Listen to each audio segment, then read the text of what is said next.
South আফ্রিকার বিরুদ্ধে সিরাজের 6টি উইকেট, সেখানে ইন্ডিয়ার 56 রানে 6টি উইকেট, সেখানে ইন্ডিয়ার 153 রানে 6টি উইকেট। বন্ধুরা, আজকের যে কেপটাউনের মধ্যে ভারত ভার্সেস সাউথ আফ্রিকার মধ্যে যে দ্বিতীয় টেস্ট ম্যাচ চলছে এবং 2024 সালের ভারতের আজকের যে প্রথম খেলাটা, যেটা সাউথ আফ্রিকার বিরুদ্ধে ভারত কেপটাউনের মধ্যে খেলছে, সেই যে টেস্ট ম্যাচটা যেমন একটা ওয়ানডে ক্রিকেটের একটা টি20 ক্রিকেটের মতো অবস্থা হয়ে গেছে।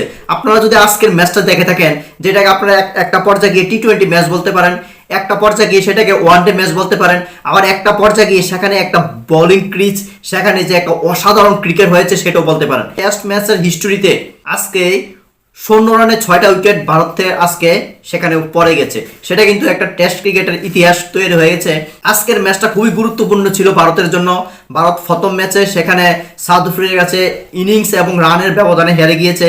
সেই ওভারকাম যে রোহিত শর্মা করবে, সেটা কিন্তু রোহিত শর্মা সাংবাদিক সম্মেলনের মাধ্যমে আগেভাগেই ইঙ্গিত দিয়েছিল। আর রোহিত যখন বলে যায়, রোহিত যখন রেগে যায়, তখন কিন্তু ইন্ডিয়ান টিম যে ঘুরে দাঁড়াতে পারে সেটা কিন্তু দেখিয়ে দিয়েছে। সিরাজ যখন মাঠে কামবে, তার পরবর্তী ম্যাচ যে ভারত কামব্যাক করবে সেটাও প্রমাণ পেয়ে গেছে। কারণ আজকে সিরাজের এই 6 উইকেট বন্ধুরা মাত্র 15 রানে 9 ওভার বল করেছে।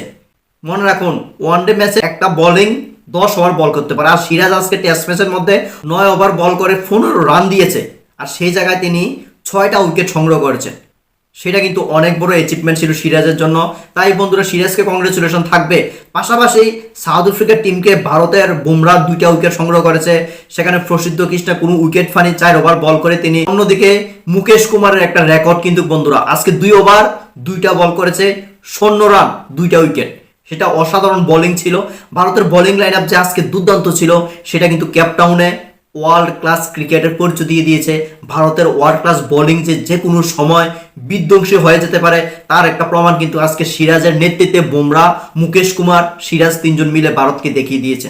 অন্যদিকে যখন ভারত ব্যাটিং করতে গেল, প্রথমে সেখানে ভালো শুরু করতে না পারলেও রোহিত শর্মার 39 রানের বদৌলত, সেখানে শুভমান গিলের 36 রানের বদৌলত, সেখানে বিরাট কোহলির 46 রানের বদৌলতে 3 জনের রানের পরে সেখানে কেএল রাহুলের 8 রান, আর বাকি সেখানে কোনো রান আর কারণ নেই।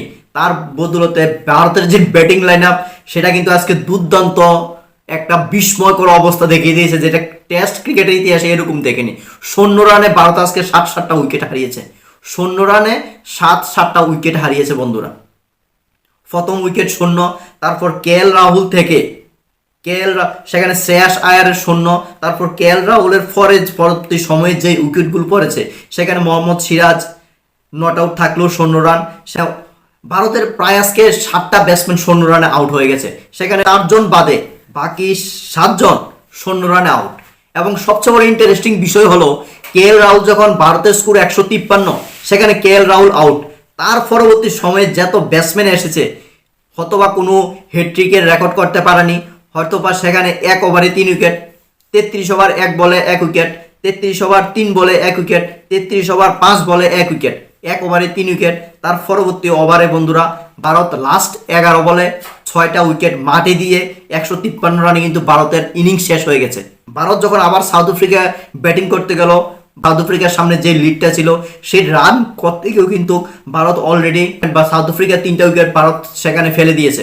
বন্ধুরা, আজকের প্রথম দিনের টেস্ট ম্যাচে ভারত এবং সাউথ আফ্রিকা দুর্দান্ত একটা যুদ্ধ করেছে। এখানে কঠিন একটা যুদ্ধ ময়দানে কেপটাউনের মধ্যে ক্রিকেট বিশ্ব আজকে দেখেছে বন্ধুরা। দ্বিতীয় দিন যখন শুরু হবে, সেখানে সাউথ আফ্রিকার ব্যাটিং থাকবে আর ভারতের থাকবে শুরুতে সকালবেলার বোলিং স্পেল। সেখানে ভারত কেমন কামব্যাক করে সাউথ আফ্রিকার বিরুদ্ধে, সেখানে কি লিডে সাউথ আফ্রিকাকে অল উইকেট ডাউন করে দিতে পারবে, ভারত কি সিরিজ এবং লিডের রানে জয় পাবে, নাকি সেখানে সাউথ আফ্রিকার রানের পরে ভারতের সামনে যে টার্গেট আসবে, সেই টার্গেটকে ভারত ওভারকাম করে জয় পাবে।